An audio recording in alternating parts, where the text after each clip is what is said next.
David Harvey's A Brief History of Neoliberalism stands as one of the most influential critical analyses of the global political economy of the late 20th and early 21st centuries.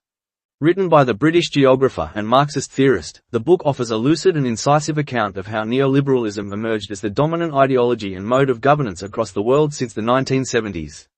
Harvey situates neoliberalism not merely as an economic policy, but as a political project aimed at restoring class power to economic elites, reshaping societies through market logics, and transforming the state itself into a facilitator of capital accumulation.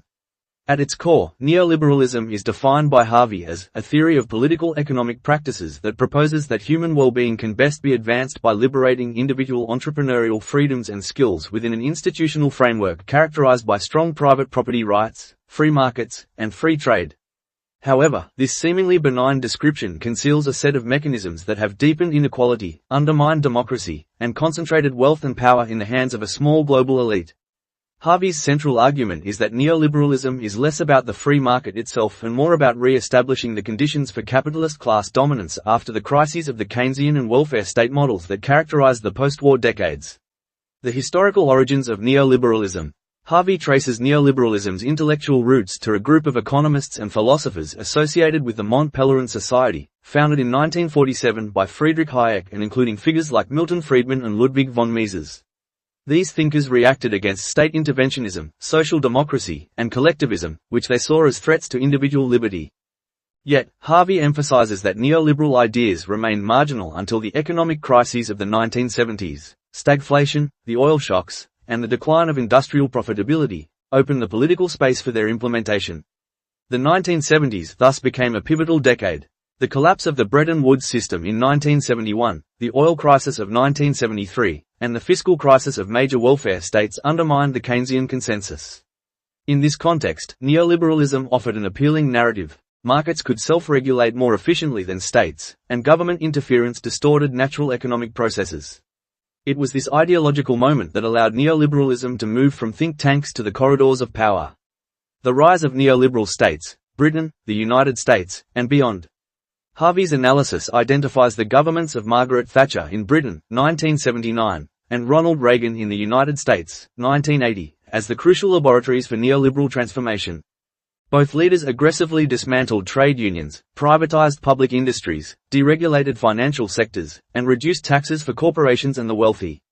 The results, Harvey argues, were not accidental but systemic. Massive upward redistribution of wealth, erosion of social protections, and the creation of a new capitalist class aligned with global finance.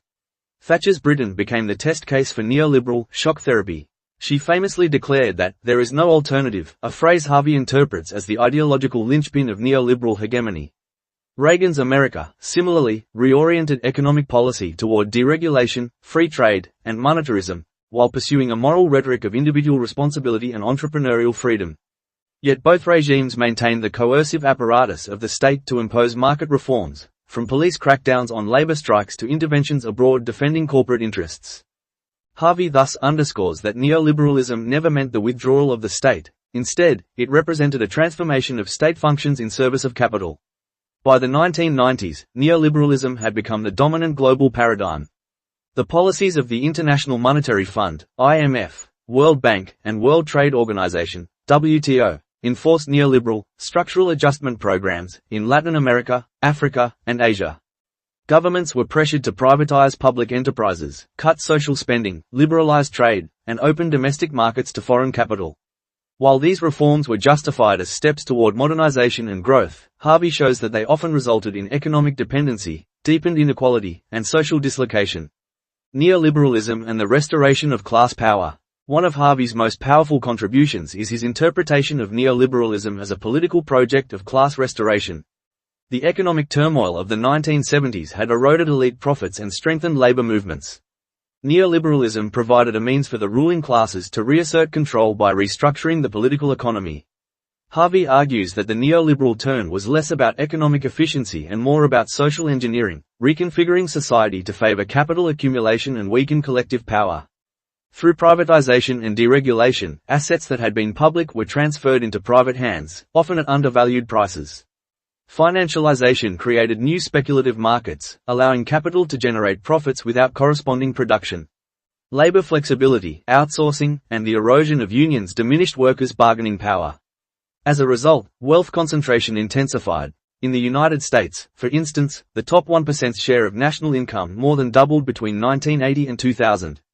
Harvey also stresses the ideological dimension of neoliberalism.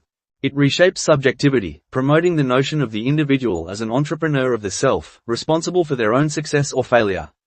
This moralization of economic life masks structural inequalities and legitimizes social hierarchies. Education, healthcare, housing, and even culture are increasingly subjected to market rationality. The neoliberal citizen is thus disciplined not through coercion but through self-regulation in accordance with market values. Globalization and the neoliberal world order. Neoliberalism's global spread coincided with the rise of globalization. For Harvey, this was no coincidence. Globalization is the geographical expansion and intensification of neoliberal accumulation. The integration of world markets, the mobility of capital, and the subordination of national policies to global financial flows all served to entrench neoliberal logics on a planetary scale. In the developing world, structural adjustment programs turned sovereign states into debt-dependent entities governed by international financial institutions. In the post-Soviet space, the shock therapy approach led to oligarchic capitalism and social collapse. China's economic reforms after 1978 created a hybrid form, what Harvey calls neoliberalism with Chinese characteristics, combining market liberalization with strong state control. Meanwhile, the rise of the European Union institutionalized neoliberal rules through fiscal austerity and the prioritization of price stability over social welfare. Harvey emphasizes that neoliberal globalization produces uneven development. While capital flows freely, people remain constrained by borders. While profits accumulate in financial centers like New York and London, deindustrialized regions and peripheral economies bear the costs. The result is a world increasingly polarized between the global elite and the dispossessed masses. Crisis and contradictions. Despite its dominance, Harvey argues that neoliberalism contains deep contradictions that generate periodic crises. The 2008 global financial meltdown, though occurring after the book's first edition, was prefigured in Harvey's analysis. Neoliberal deregulation fosters speculative bubbles, while austerity undermines demand. Moreover, the relentless commodification of everything, from land to genes to digital data, destabilizes social and ecological systems. Harvey also identifies the crisis of legitimacy. As neoliberalism erodes social solidarity, populist backlashes emerge from both left and right. The loss of democratic control over economic life fuels resentment and nationalism. Yet, as Harvey notes, neoliberalism often adapts to such challenges by absorbing them, privatizing even dissent through consumer politics or lifestyle individualism. Neoliberalism as hegemony. Harvey draws heavily on Antonio Gramsci's concept of hegemony to explain how neoliberalism sustains itself despite its inequalities. It succeeds not only through coercion or policy but through the cultural and ideological production of consent. Universities, media, and think tanks propagate neoliberal common sense that markets are natural, efficiency trumps equality, and public goods are best delivered by private enterprise. This ideological saturation makes it difficult to imagine alternatives. The end of history narrative proclaimed after the Cold War reinforced this sense of inevitability. Harvey's analysis, however, insists that neoliberalism's apparent universality is historically contingent and politically constructed. Resistance and alternatives. The book closes with reflections on resistance. Harvey points to social movements that challenge neoliberal hegemony, from the Zapatistas in Mexico to anti-globalization protests in Seattle and Genoa. He calls for a revival of leftist politics grounded in collective action, democratic control of resources, and new forms of solidarity that transcend national borders. For Harvey, reclaiming the political imagination means recognizing that markets are not neutral mechanisms but social institutions shaped by power. A more humane and egalitarian future requires re-embedding the economy within social and ecological limits. This entails not a return to Keynesianism but a radical rethinking of value, democracy, and human flourishing. Conclusion. A brief history of neoliberalism is more than a chronicle of economic policy, it is a genealogy of power in the late capitalist era. Harvey's synthesis of geography, political economy, and Marxist theory reveals neoliberalism as both a class project and a cultural transformation. It reshaped not only economies but also subjectivities, societies, and the very idea of freedom.